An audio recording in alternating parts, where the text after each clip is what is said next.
And so now let's go into the understanding on how to find your king. This king that you haven't known, the one that you haven't seen, this king, this Savior that was born for you and for me. This king now is being prepared, and all of the things that are happening around it are coming to prove that he is the one. He is the one for you. He's the one for your family. And so we need to have signposts on the way to discovering who our king is. You see, to find Jesus, everyone needs direction.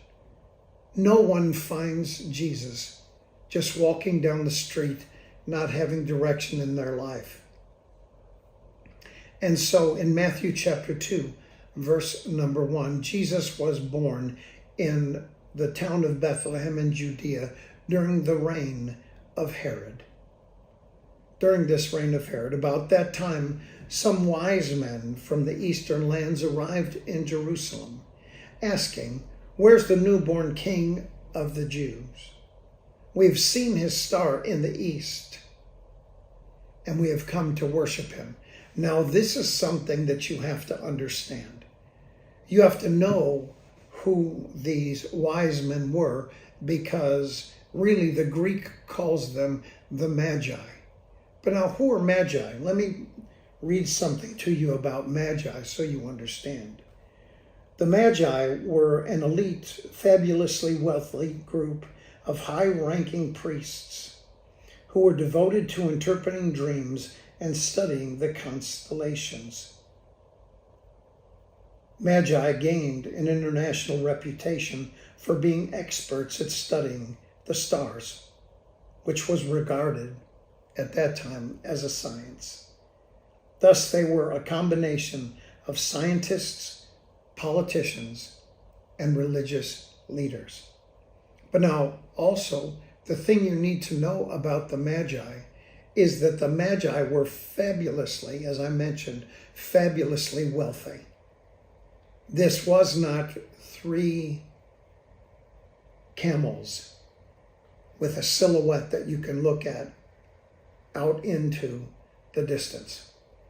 These Magi came, and when they came with bodyguards.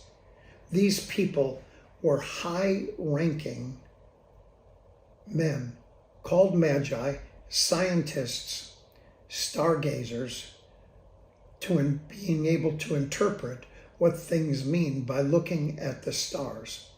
And more than all of that, they were feared amongst the civilized world. When Herod had known that they were coming to Rome, Herod actually had to be sure of something, that they were not coming to cause him any harm. They actually were coming to really celebrate Rome and to pass through.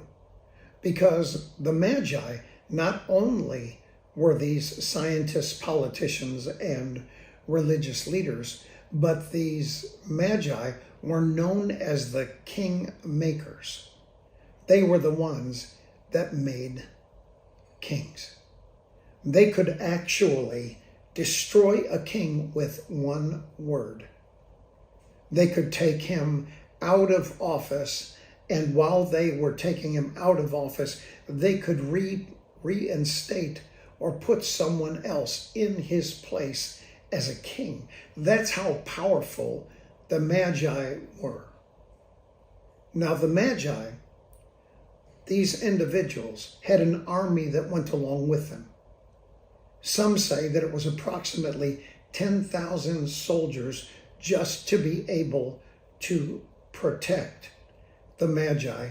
And there were 3 Magi, not just one, but there were 3 Magi, and the army had to protect all the gifts and the treasures that were being brought to this new king. Here's something you need to know. It's important for you to know. In Psalm chapter 19, verse number 1, speaking of something that you and I need to understand about the stars, and that is that the heavens declare the glory of God, and the firmament, this land around us, show his handiwork. But the heavens declare the glory of God.